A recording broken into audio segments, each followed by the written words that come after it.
है ड्राइवर अगर वहां से नहीं भागता है तो उसको जनता मार डालेगी, उसको जनता मार डालेगी, जनता वहां पर उसको नहीं छोड़ेगी। काला कानून लाने की सरकार को जरूरत क्या थी?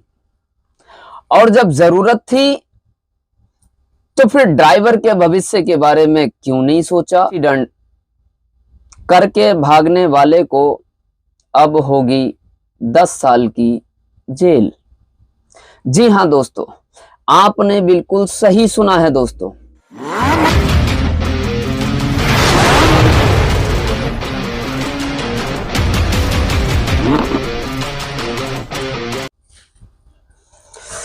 स्वागत है दोस्तों हमारे YouTube चैनल ड्राइवर की आवाज़ SBL में। मैं आपका दोस्त मोहम्मद ज़रीफ। अस्सलाम वालेकुम दोस्तों, आज कुछ ऐसे मुद्दे पर आपको जानकारी देंगे और ऐसे मुद्दे पर बात करेंगे जिसका आपको काफ़ी समय से इंतज़ार था। और आज भारत का ड्राइवर बिल्कुल ऐसे बैक पॉइंट पे पहुंचा दिया गया है उसको। चलिए आज इन्हीं सारी बातों पे आज मैं अपने समाज के लिए कुछ बातें रखना चाहूँगा।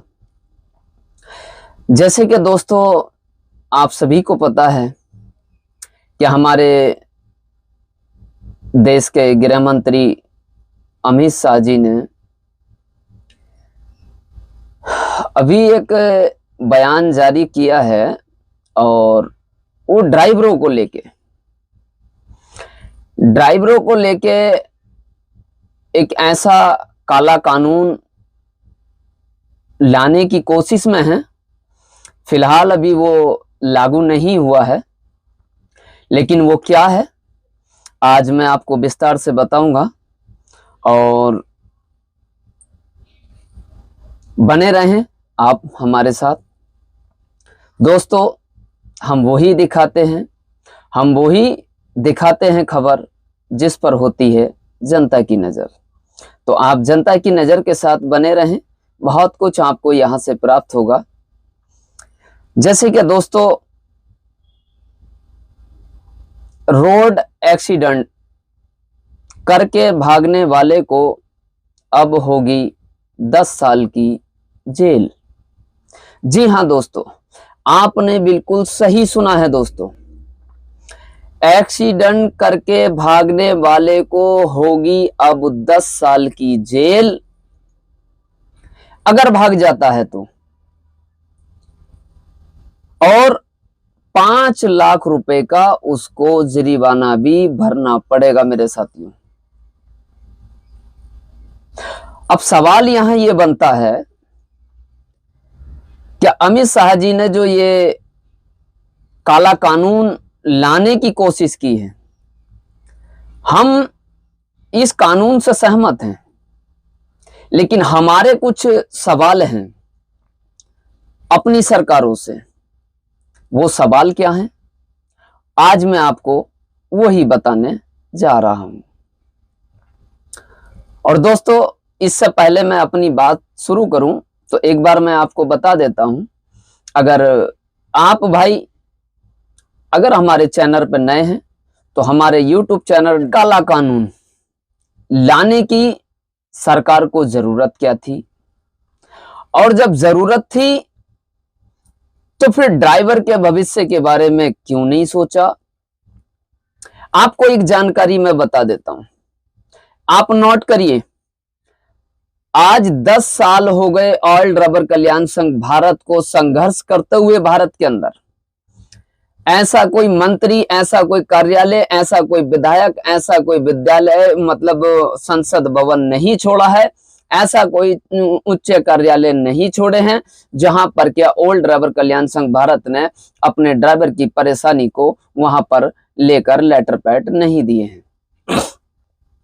तो लेटर पैड भी दिए हैं, जानकारियां भी दी हैं और नितिन गडकरी जी से फेस टू फेस मीटिंग भी की है। उसका प्रावधान क्या पड़ा इन पे? क्या हम जो 10 साल से संघर्ष कर रहे हैं तो इसलिए ताकि आप एक आने वाले टाइम में आप एक ऐसा काला कानून लाके ड्राइवर हित के लिए आप उसको ड्राइवर को बैक पॉइंट पर ले जाना चाहते हो, ड्राइवर को बिल्कुल उसके घर परिवार को उजाड़ने की कोशिश है ये? अगर आपने ये कानून लागू किया था तो आपको होना चाहिए था। अब मैं आपको बता देता हूं और सभी सरकारों से, अगर मेरी ये वीडियो हमारे देश के प्रधानमंत्री नरेंद्र मोदी तक पहुंचती है या गृह मंत्री अमित शाह जी तक पहुंचती है या फिर भारत के अपने ट्रांसपोर्ट मंत्री नितिन गडकरी जी तक अगर ये वीडियो मेरी पहुंचती है तो आप जरा सोचिए, जिस कार में आप बैठकर जाते हैं उसे भी एक ड्राइवर ही चलाता है।